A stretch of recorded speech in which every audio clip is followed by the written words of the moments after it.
we got to talk a little bit about scammers here. And I feel like I wanted to bring this to the table because scamming been a thing in the community for a while. Scamming is gonna, anytime there's money involved in anything, there's always going to be scamming involved as well. But I feel like it's kind of popped up a little bit more recently. I feel like I'm seeing it a lot more. Maybe it's because of people just talking about it. Even, Chris, today you made a video on it, and we can kind of get into that. But maybe I want to steer the conversation towards this side of the things, and maybe just kind of ask the question, because I feel like a lot of the scams come from the fact that people are selling the facsimile versions of these comics. And when you look at them, I mean, look at how close they are. I hate that Marvel is making these things as close. Yeah, 100%. They're so close. So yeah, Ryan, I guess pick up on that. I mean, like, well, like the Ultimate Fallout 4, there was a CGC 9.8 graded as an original that was the fake, or that was the replica. Like, it's like, because they probably submitted. I mean, it's crazy that it got through, but they probably submitted it as a original, and they're just like, okay, did their quick, whatever, flip through and didn't really check. And it's just, it's too easy to catch people. It should say, like, in the old Star Wars ones where it says like reprint, or something like directly on the cover where it's very clear, like right by the price or something. Not this where you have to know that, oh, it's red around the Marvel instead. It's like, it's right, like it's too difficult when they do it that way, and they're just it's playing into the hands of people who are going to try to con people. Yeah, I mean, it is very frustrating. I really, I mean, like I could say, like when that first Ultimate Fallout 4 came out, like I didn't know right away that the red was how you could tell the difference. Like, that could easily fool somebody, even if you're relatively like experienced in these books. If you didn't know that had been made, and you just like see one pop up and you're like, and it's like someone's asking like $1,000 and you're like, oh, it looks like a nice copy. And it's like, you'd realize it when you get it in hand, but you might not catch it right at the start. And to think that like somebody who's, new into the hobby, like that's the stuff that's frustrating, because when you hurt people that are like new getting into the hobby, and then they want to just like leave, they're like, screw this, I don't want to deal with this. Somebody stole $1,000 from me, or 500 or 100, or $10, like whatever it is. Like when you're cheating people like that, it can really hurt the long-term health of the hobby. Yeah, absolutely. Big shout out here really quick to Terry Gill. Don't forget your ASM Simple Simon. Well, thank you, Jerno.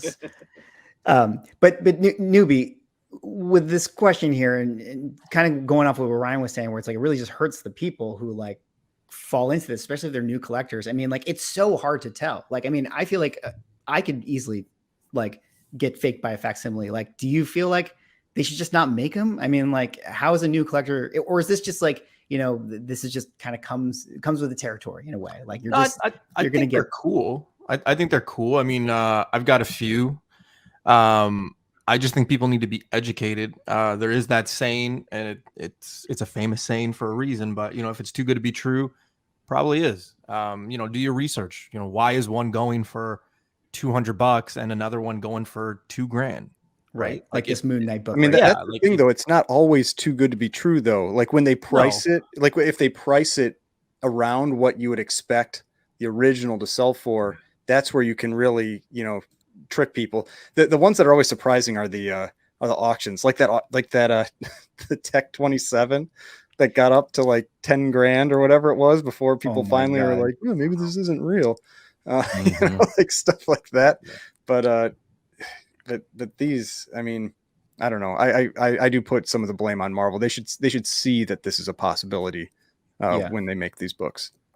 Drew, what do you think on this kind of situation subject? I appreciate their effort to want to maintain the original cover art. I mean, I know as collectors, you can get attached to the cover, and you want to have that. And if you can't afford the original, having something that's comparable or as close as possible is desirable. But Marvel's done this for years. They used to have the Marvel Milestone editions where they just put silver borders around everything. We've all seen those. Image did like the Image First. There are ways to do this where you can still be respectful of the original cover art. Give that collector something closer to the first print than just a completely different cover, but still make it clear, beyond a shadow of a doubt that it's not the original. I think this is a poor decision, and honestly, I can't believe they kept making these after that whole Ultimate Fallout 4 actually got certified as a legit one. Yeah. I would have thought that would have been a watershed moment where they realized how poor this decision was. Yeah.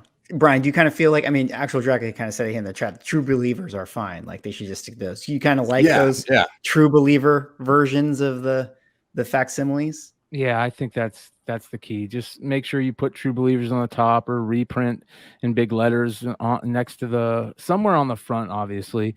I think this is just, there's no reason for these. I'll be honest. I don't see any reason for these.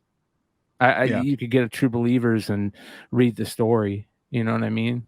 It's a money grab to me. Yeah. And then Jerno, let me just quickly get you in here with this one. I know you made that video today, and actually shout out to Neo was on our comic podcast last time. He couldn't come tonight, but he mentioned he checked in with My Slabs and they sorted it out. So they got that one fixed, which was great news. But you had a take where you were talking about, CGC being the label. And I think that is a good point, especially the custom labels, because they don't have the same, labeling on it. But even a raw copy, like how do you handle a situation like this? Well, there's a few things. There's a lot of fault to go around here. Obviously, still do your due diligence as a collector, educate yourself, but we're not going to victim blame here. Marvel isn't doing anything wrong, but clearly I forget who said it, but they're allowing there to be issues. Remember, like the Star Wars #1 reprint. Look at this white border down here. They could do True Believers is really big. All they need to do is somewhere like under the barcode or under the Marvel logo is write reprint. Boom. Just something like that would be a good push better. But we can hold Marvel accountable to doing things different. And I think they need to. But also, if these books are getting graded, we need to hold the grading companies more accountable for better transparency, where for the facsimile on custom labels, they're putting, or I guess on custom labels in general, they put a lot of the details on the back of the label. Yeah, they don't have them. That's actually one of the reasons why sidebar. That's one of the reasons I don't like the custom labels. I want to know that it's what the information is. Anyways. So I think that created more room because that could create more room for not being scamming, misled, for scammers to take advantage. There were some unethical, I would call, like, say, dealers that were doing that when they found out that they could use those custom labels to hide that a book was a restored book. Like I saw that happening. I was like, that you should be ashamed of yourself if you were doing that, because it went on for a while before CGC seemed to really catch on, that where they wouldn't allow the custom label with a restored book. Like there are a number of those that got out there. Sense. Yeah. I think the whole industry just needs to stay on top of this and, continue to do their own due diligence to say, what can we do to minimize these situations from happening? Yeah. Big shout out here to Nick Barucci here with Dropping a $50 bombs. super chat here. Here's my donation to the hate, so to speak. Love Swaggle House Journal and the entire community. Everyone hit that thumbs up and support. Nick, we appreciate you, man. Nick, if you guys don't know, is the founder of Dynamite Entertainment. So we got some awesome people here in the chat.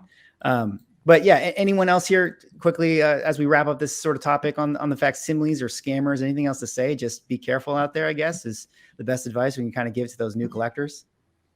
Yeah, buyer beware, seller beware. Just same as always. eBay has a great return policy, so check your books when you get them. Yeah, reputation. You can lose your reputation very quickly. So I also want to add too. People, when I use the word scam or fraud, like people give me crap because obviously when it comes to legalities, there's fine lines. But I stand firm when I say I don't think people that do this realize the potential legal backlash that they could have, especially for a book if they're selling like those facsimile UF4, it sold for $2,900. And if they willfully knew that and was willful intent to commit fraud, and they shipped it across state lines, that's mail wire fraud. fraud. That's wire fraud right there. Right. And felony, because of the amount, $2,900 in most states, is going to be a felony. So be careful, guys. Seriously, it's not funny. Absolutely. And just one more time, I'll reiterate, check your books, not just from the scamming perspective, but if you're buying those Silver Age books, I learned the hard way, count those pages, as Bryan let me know.